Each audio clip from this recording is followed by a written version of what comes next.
9/8/24 வெள்ளி. பொதுக்காலம் 18ஆம் வாரம். முதல் வாசகம். இரத்தக்கரை படிந்த நகருக்கு ஐயோ கேடு. இறைவாக்கினர் நாகும் நூலிலிருந்து வாசகம்.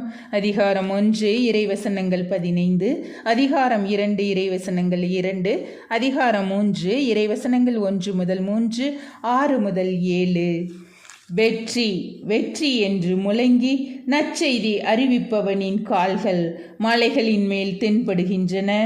யூதாவே, உன் திருவிழாக்களை கொண்டாடு, உன் பொருத்தனைகளை நிறைவேற்று.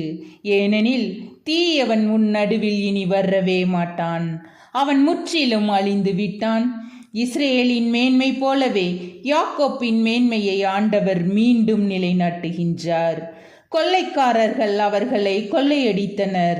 அவர்களின் திராட்சை கொடிகளையும் அழித்து போட்டனர். இரத்தக்கரை படிந்த நகருக்கு ஐயோ கேடு. அங்கு நிறைந்திருப்பதெல்லாம் பொய்களும் கொள்ளை பொருளுமே. சூறையாடலுக்கு முடிவே இல்லை.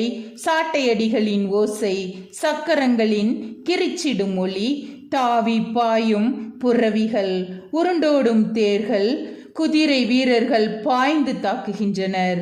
வாள் மின்னுகின்றது, ஈட்டி பளபளக்கின்றது. வெட்டு உண்டவர்கள் கூட்டமாய் கிடக்கின்றனர். பிணங்கள் குவிந்து கிடக்கின்றன. செத்தவர்களுக்கு கணக்கே இல்லை. அந்த பிணங்கள் மேல் மனிதர் இடறி விழுகின்றனர்.